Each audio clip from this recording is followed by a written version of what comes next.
Hello, c'est Morgan, vous êtes sur AI4U et dans cette vidéo, j'aimerais vous partager quelque chose dont je suis vraiment fier que j'ai fait cette année. C'est ma première publication d'un article de recherche dans une revue scientifique. Si vous ne l'avez pas déjà fait, je vous invite à vous abonner à cette chaîne et d'aimer cette vidéo afin de faire rayonner mon contenu toujours plus largement. Allez, c'est parti!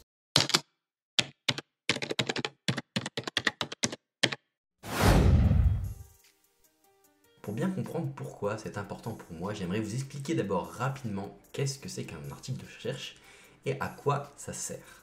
Alors des articles de recherche sont des articles qui présentent des résultats originaux d'une recherche et le but en fait c'est de diffuser des informations scientifiques et techniques le plus largement possible. Un article de recherche ressemble un peu à un mémoire de master d'une vingtaine de pages suivant des codes vraiment très précis et très stricts. L'idée est que d'autres chercheurs travaillant dans le même domaine puissent s'approprier les résultats pour avancer dans leur propre recherche. De cette façon, la recherche avance et une équipe de recherche se posant des questions, par exemple, est-ce qu'il est possible d'entraîner un modèle capable de prédire telle ou telle chose? L'équipe donc, d'abord, avant de faire quoi que ce soit, lit la littérature pour savoir si quelqu'un n'a pas déjà répondu à cette question. Si ce n'est pas le cas, ils peuvent travailler sur ce sujet. Une fois qu'ils ont les résultats de l'étude, ils écrivent à leur tour un article contenant leur méthode, leurs résultats, et essayent de le publier dans une revue scientifique. Chaque revue regroupe des articles de recherche scientifique dans un domaine bien précis. Par exemple, j'ai publié dans la revue Frontier Reading in Neuroscience qui regroupe les articles de Frontiers qui s'intéressent à l'étude de l'âge en neurosciences. L'article sera relu par des reviewers. Donc ce sont des chercheurs qui ont publié dans le même domaine et le but est de relire pour voir si l'article, si la méthode est correcte, s'il n'y a pas de biais dans l'étude, pas de biais dans les méthodes et si les résultats n'ont pas été exagérés et si les résultats apportent quelque chose à la littérature existante. Ces reviewers peuvent donc choisir de donner des commentaires pour aider les auteurs à améliorer leur article ou leur méthode ou leurs résultats. Ils peuvent aussi choisir de rejeter l'article complètement s'ils jugent qu'il n'a pas les qualités requises pour une publication. Une fois que toutes ces étapes ont été complétées, la revue peut donc choisir de publier ou non votre travail afin qu'il fasse partie de la littérature scientifique. Si c'est le cas, vous avez donc participé à votre échelle à placer une petite brique pour l'avancée globale de la recherche. Mon article a pour nom Longitudinal Analysis of Brain Predicted Age in Amnestic and Non-Amnestic Sporadic Early Onset Alzheimer's Disease. Donc c'est pas facile à prononcer, désolé. Je vais traduire en français, ne vous inquiétez pas. Le titre en français serait l'étude longitudinale du score d'âge cérébral dans l'étude des formes mnésiques et non mnésiques des patients Alzheimer du sujet jeune. Bon, j'imagine que même en français ça ne doit pas vous évoquer grand chose, c'est pas facile à comprendre, mais c'est normal. Un article scientifique répond à une question très précise et n'a pas vocation à être vulgarisé pour des personnes non initiées. Je vais vulgariser rapidement le sujet de l'article. L'idée est de savoir si le score d'âge cérébral, qui est un biomarqueur de l'intégrité cérébrale, permet de différencier les formes de maladies d'Alzheimer. Ici, on essaye de différencier les formes impliquant des dommages liés à la mémoire. L'idée est également de savoir est-ce que ce marqueur, donc de l'intégrité cérébrale, le score d'âge cérébral, va suivre la détérioration du cerveau en montrant une corrélation avec la sévérité de l'atteinte de la maladie.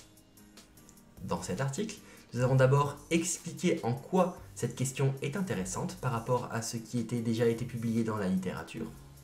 Ensuite, nous avons expliqué avec quelles données nous avons travaillé pour essayer de répondre à cette question, mais aussi les méthodes que nous avons développées et les tests statistiques que nous avons utilisés et que nous avons employés pour avoir nos résultats. Ensuite, nous avons présenté de façon sommaire nos différents résultats, pour finir par la partie la plus intéressante qui est la discussion de nos résultats. L'idée ici est de discuter les résultats à la lumière de ce qui a déjà été publié dans la littérature, de nuancer certains points par rapport à des biais qui pourraient exister dans notre méthodologie, mais aussi dans nos données utilisées. C'est le lieu aussi de pointer quelques discordances avec ce qu'on a pu trouver par rapport à ce qui a pu être déjà trouvé dans la littérature, et de voir d'où ces discordances peuvent venir. Et enfin, on conclut en reprenant nos résultats et en proposant quelques perspectives pour ceux qui liront l'article jusqu'au bout. Pour moi, l'écriture de cet article a été très dure. Déjà parce que je n'avais jamais écrit d'article avant et que ce sont des documents qui sont très codifiés et qui suivent des règles vraiment très strictes. Et quand on ne connaît pas ces règles, il est difficile de les appliquer.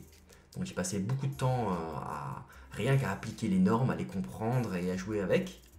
Ensuite, j'ai un gros problème sur la rédaction, la grammaire, l'orthographe. C'est pour ça que vous pouvez trouver facilement des fautes sur mes slides, sur mon site, sur mes vidéos. Donc n'hésitez pas à me les faire remarquer d'ailleurs, si vous en trouvez, histoire que je les corrige. Donc j'ai beau mettre toute la bonne volonté que je veux, donc suivre des formations comme le projet Voltaire, mais ça ne fonctionne pas vraiment. En plus, il fallait rédiger en anglais, ce qui est un peu galère. J'ai écrit plus d'une dizaine de versions de cet article, avant même d'obtenir la version à envoyer aux reviewers qui ont eux-mêmes relu et m'ont demandé de faire des recorrections.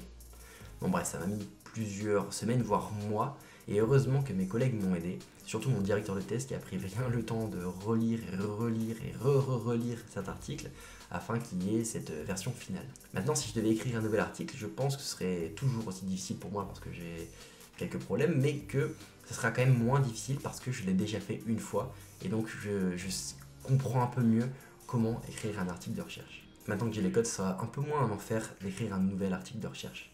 De toute façon, je n'ai pas le choix, car j'ai encore 3 chapitres de ma thèse à rédiger, et on verra à quel point l'exercice sera facilité par mon expérience que j'ai acquise au cours de cette première publication. Mais ne vous inquiétez pas, je vous tiendrai au courant pour savoir si ça a été facile ou difficile dans une prochaine vidéo. Merci d'avoir suivi cette vidéo jusqu'au bout. Si vous ne l'avez pas fait, merci de vous abonner, d'aimer la vidéo et de la partager le plus largement possible. Et à la prochaine pour une nouvelle vidéo sur le thème de la data. Ciao.